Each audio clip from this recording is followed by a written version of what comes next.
Hi everyone, welcome to Edutap and your 10 minutes a day series session. आज हम बहुत important topic cover करने वाले हैं। That is your Naik committee method. Exam point of view से very important as well as interesting and simple concept है।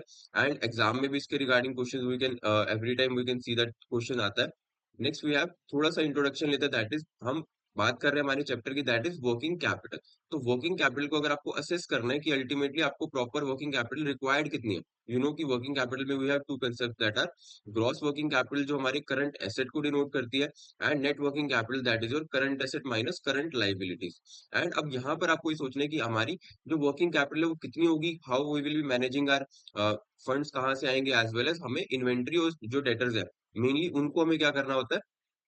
Current assets का वो पार्ट बनता है, दैट आर उसके raw material, finish goods, work in progress, जो हमने फैक्टर्स में भी स्टडी किया है कि वर्किंग कैपिटल को मैनेज करने के लिए विच विच फैक्टर्स यू नीड।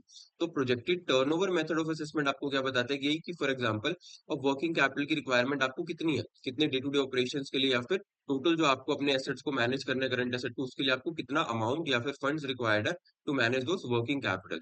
तो ये किसके बेस पे बताता है आपको, मेथड आपको खुद से ही बता रहा है, that is projected turnover method. मतलब टर्नओवर के बेस पे आप ये असेस कर पाओगे कि आपकी वर्किंग कैपिटल कितनी होनी चाहिए, एंड फिर आप उसको कहाँ से लेके आने वाले हो, that we have already studied, जहां पर हमने बहुत सारे सोर्सेज ऑफ फाइनेंस की बात करी है which could be for the current asset. So under this method known popularly as Nayak committee method of working capital assessment, हम क्या एज्यूम करके चलते हैं कि कोई भी अगर एक नॉर्मल एंटरप्राइज है, इट नीड्स टू हैव 25% क्या होगा, उनका एनुअल टर्नओवर का काउंट होगा as a gross working capital which represents our current asset को क्या करता है, वो रिप्रेजेंट करता है ग्रॉस वर्किंग कैपिटल। तो 25% कैसे निकालोगे, जैसे सेल्स रिवेन्यू या फिर जो आपका टोटल टर्नओवर है उसका 25% आपको कैलकुलेट करना है, वो आपका क्या बन जाएगा, वर्किंग कैपिटल असेसमेंट बन जाएगा। या फिर आप उसको बोल सकते हो gross working capital which is required to manage your current asset. And current asset के रिगार्डिंग वी स्टडीड की बहुत सारे सोर्सेज आपके पास होते हैं जिनसे आप फाइनेंस करते हो अपने करंट एसेट को।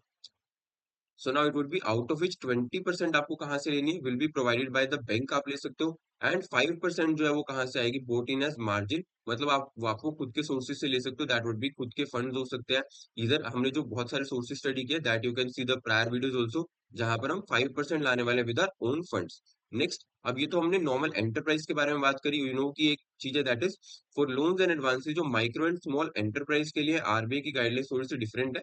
दैट इज कि बैंक को एडवाइस किया जाता है कि आपको वर्किंग कैपिटल लिमिट्स यहाँ पर कितनी प्रोवाइड करनी है, 20% मिनिमम आपका होना चाहिए, that is for estimated annual turnover. But उसकी एक हायर लिमिट भी रखी गई है, that is credit limit in individual cases, वो कितनी रहेगी, अप टू 5 CR तक आप क्या कर सकते हो, उनको एज अ लोन प्रोवाइड कर सकते हो for managing their current asset या फिर उनकी वर्किंग कैपिटल असेसमेंट के लिए। सो जस्ट दो लिमिट्स आपको याद रखनी है, that is Nayak committee method, very important. And इसको हम क्या बोलते हैं, और भी projected turnover method of assessment, जिसमें टर्नओवर के बेस पे हम क्या करते हैं, हमारी वर्किंग कैपिटल की असेसमेंट करते हैं, which is our gross working capital known as current assets को मैनेज करना।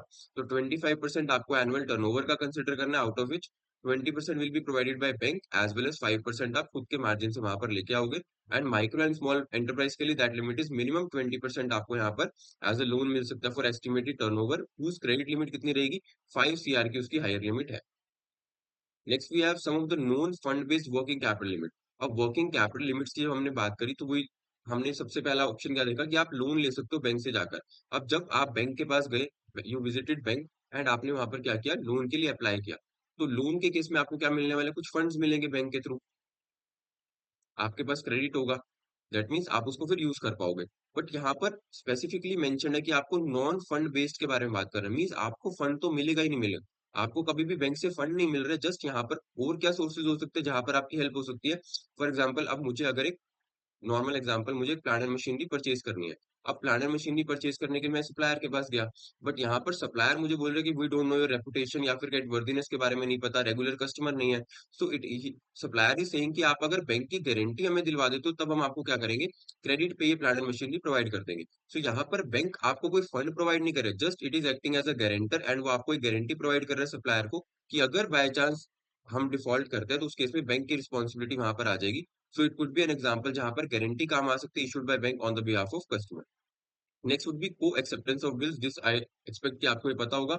बिल ऑफ एक्सचेंज लेके आप बैंक के पास जाते हो, ऑब्वियसली उस बिल ऑफ एक्सचेंज पे आपको 2 महीने बाद 3 महीने बाद पेमेंट मिलने वाली थी, but you can visit bank, आप उसको क्या कर सकते हो, बिल ऑफ एक्सचेंज बैंक को दे सकते हो, बैंक आपको उसके बदले क्या देगा, पेमेंट कर देगा, जिसका राइट आपके पास है। बैंक आपको फ्री ऑफ कॉस्ट कोई प्रोवाइड नहीं कर रहा, दैट मीन्स वो डिस्काउंटिंग करेगा एंड उसके बदले आपको प्रोवाइड करेगा फंड्स, एंड उसके लिए बैंक को कब रिसीव होंगे? जब भी उसकी ड्यू डेट आएगी, bank would be receiving from the other party.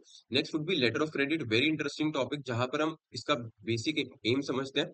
अब मुझे फॉर एग्जांपल यूएस से कुछ गुड्स मंगाने हैं, तो मुझे इंपोर्ट करना है, एंड यूएस की कोई पार्टी एक्सपोर्ट करने वाली है। अब दोनों ही पार्टीज को ये लगेगा कि फॉर एग्जांपल मैं सोचूंगा कि जब तक गुड्स नहीं आ जाएगी मैं पेमेंट ना करूं, और यूएस की पार्टी क्या सोचेगी, जब तक पेमेंट नहीं आ जाती how they can export the goods. तो यहाँ पर काम आते हैं दो बैंक्स, जिसके बीच में फॉर एग्जांपल एक गारंटी की तरह ही काम करते हैं, एंड वहां पर ये ट्रांजेक्शन क्या होती है, स्मूथली रन होती है। So you can see steps आपके लिए मेंशन है। सबसे पहले इंपोर्टर और एक्सपोर्टर क्या करेंगे, दोनों आपस में एक डील करेंगे, दैट वुड बी आपका कॉन्ट्रैक्ट होने वाला है सेल का, कि क्या गुड्स होंगे, क्या प्राइसिंग होगी। नेक्स्ट, अब यहाँ पर कोई भी पेमेंट नहीं करना चाहता, या फिर एक्सपोर्टर क्या नहीं करना चाहता, गुड्स को डिलीवर नहीं करना चाहता विदाउट द पेमेंट। तो यहाँ पर क्या हो सकता है, एज एन इंपोर्टर आप कहाँ पे जाओगे, एलसी एप्लीकेशन के लिए अप्लाई करोगे विद द इशूइंग बैंक। यहाँ पर बैंक का रोल मेन आ जाएगा, एंड फिर ये जो ट्रांजेक्शन होने वाली है that would be run between the banks only. तो इशूइंग बैंक किसके पास जाएगा, that would be for the advising bank, जो यूएस का बैंक होगा, या फिर जिस भी कंट्री से आप एक्सपोर्ट करने वाले हो। एंड ये एलसी फिर किसके पास आ जाएगी, एक्सपोर्टर के पास आ जाएगी। उसके बाद फाइनली क्या होने वाला है, स्टेप 5 के अंदर, दैट वुड बी आपका शिपमेंट हो जाएगा। बट ये शिपमेंट कभी भी इंपोर्टर रिसीव नहीं कर पाएगा विदाउट द डॉक्यूमेंटेशन प्रॉपर, जो आपको इंपोर्ट करने के लिए, वहां पर गुड्स को रिसीव करने के लिए चाहिए होंगे। तो देन उसके बाद क्या होने वाला है, ऑब्वियसली एक्सपोर्टर जो डॉक्यूमेंट है वो किसके पास लेके जाएगा, एडवाइजिंग बैंक के पास। देन वो डॉक्यूमेंट्स इशूइंग बैंक के पास आएंगे, एंड देन फाइनली वो किसके पास आएंगे, जब पेमेंट हो जाएगी इंपोर्टर के पास वो डॉक्यूमेंटेशन आ जाएगा। एंड उन्हीं डॉक्यूमेंट्स के थ्रू ही वो क्या कर पाएंगे, उन गुड्स को क्या कर पाएंगे, रिसीव कर पाएंगे एंड ले जा पाएंगे। So that was all about letter of credit जो हमने समझा। Next, we have a question under the Naik committee method of working capital assessment. What percentage of annual turnover is an enterprise assumed to need as working gross working capital आपको required होती है? We have studied this 5%, 20%, 25% or 50%. You can answer in the comment box. Thank you so much for being a part of this video.